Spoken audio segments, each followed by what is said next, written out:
You have probably seen this, or maybe even this. These virtual divas have been popping up all over the internet and even in real life.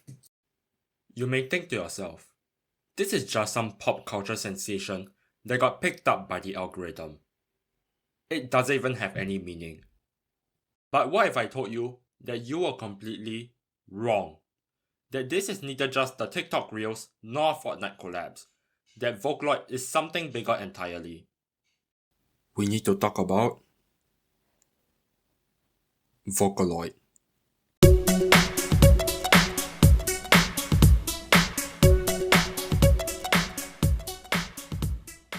Before we begin, we need to address the elephant in the room. Vocaloid is not AI. Sure, like AI, Vocaloid replaces the need for a vocalist, but they are completely distinct from each other.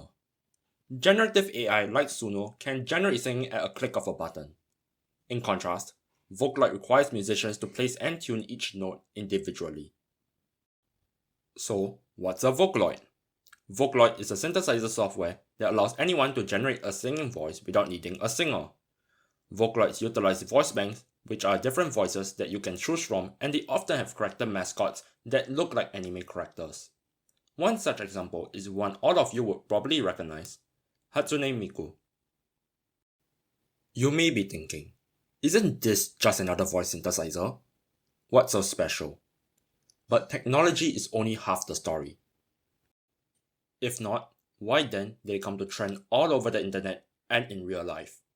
Because what Vocaloid really represents is what happens when you take music production and hand it back to the people. What makes Vocaloid so special? Well, there are a few key factors into this, but mainly, Vocaloids are a blank slate. While of course there are box covers which give the characters a face and a name, it does not impose any limit on what the character featured on the voice bank could be. They could be anything the composer wishes them to be. Take Hatsune Miku for example. She can be chibi, a warlord general, or something a little bit more mature. This blank slate allows Vocaloids to serve as a medium for producers to convey what would otherwise be hard to swallow topics in a more approachable manner. Because there is no human face attached, creators can explore topics most artists wouldn't dare. Take for instance Kikuo. Kikuo became famous for his gut-wrenching themes with pieces such as Kimi wa Dekinai Ko and Gomene Gomene. But one of his songs stands tall above all others.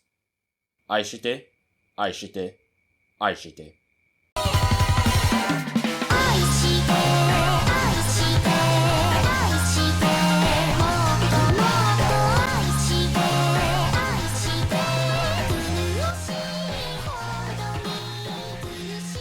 But it's not just Kikuo. Other creators such as Manatu push the boundaries of what Vocaloid could convey with pieces such as Mind Brand and Bacterial Contamination. Other well-known creators have also occasionally composed songs around such themes. Famous producer Cosmo Bosu P produced the legendary song Disappearance of Hatsune Miku, which involves Hatsune Miku grappling with her own existential crisis of her own demise. Fun fact, did you know that this song was inspired by an incident that occurred a few weeks before?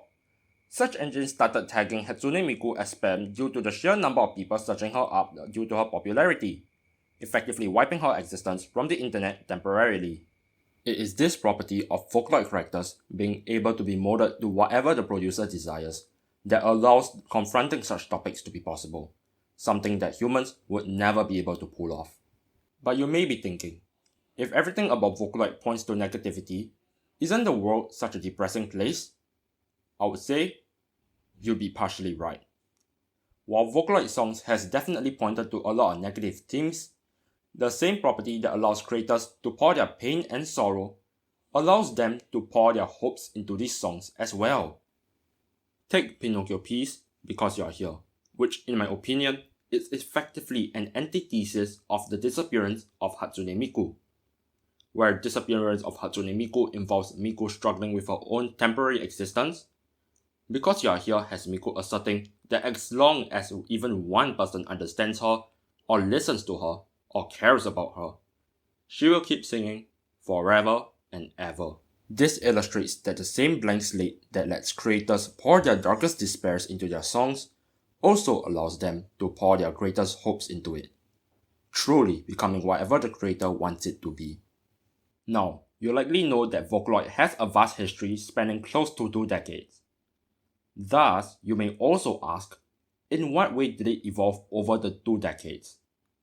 However, with so many videos explaining the history in great detail, I will not be repeating the same thing over and over again.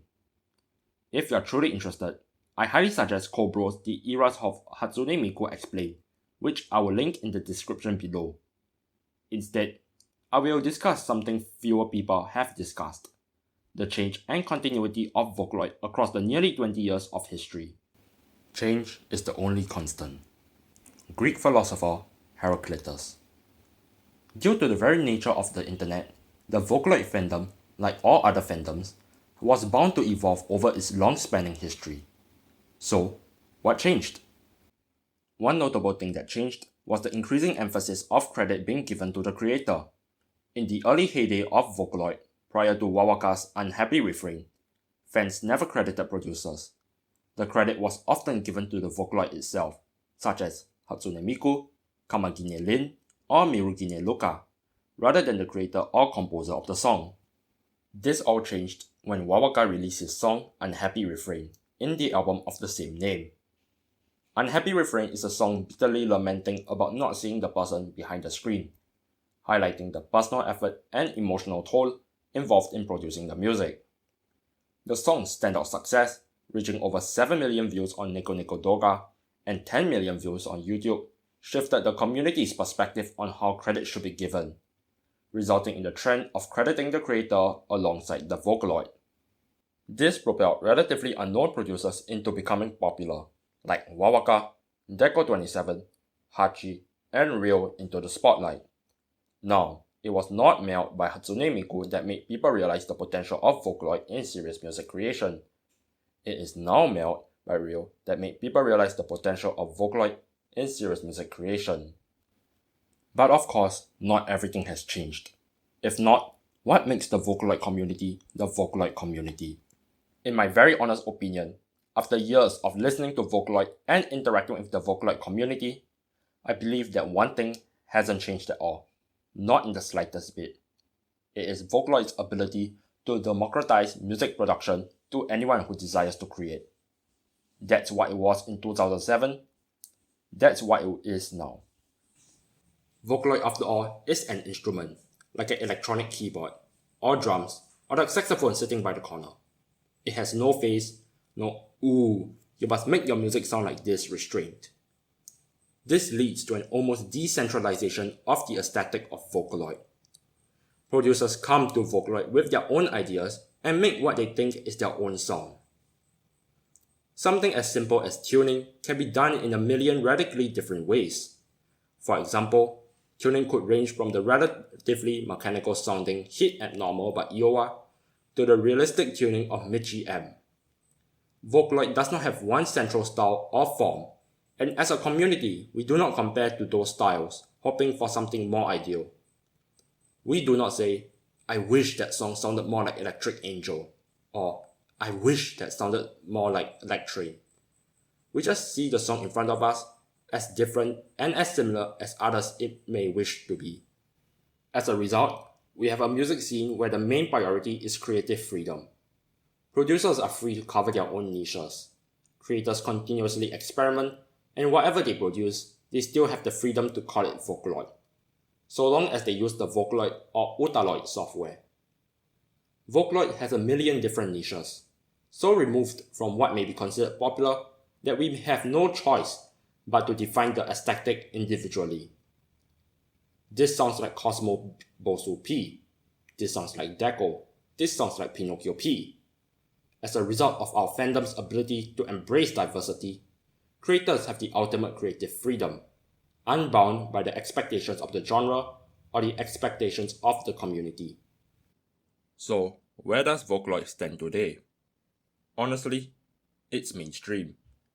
Hatsune Miku performed at Coachella, she has a Fortnite collaboration, a Pokemon collaboration, a Sonic collaboration, just to name a few. If you told someone in 2007 that singing synthesizer software from Krypton Future Media and Yamaha would be sharing a stage with Rihanna, Lady Gaga, and Beyonce in music less than 2 decades later, they would have laughed so hard at the sheer absurdity of the notion. After all, how can something that is not human be on the same level as the top artists? But here we are. But one thing matters more than any of that. Every single one of those milestones happened because a community of passionate creators kept making, sharing, and caring till its current status today. Vocaloid represents something bigger than itself. It reflects what happens when the internet hands creative power back to the ordinary people. Every Vocaloid song ever made is fundamentally a passion project. Almost every Vocaloid producer started out in their bedroom. They made it because they had something to say, and Vocaloid gave them a voice to say it. That's what Vocaloid is. Not a trend, not an algorithm, not a Fortnite collab, but rather a platform that belongs to everyone and always has.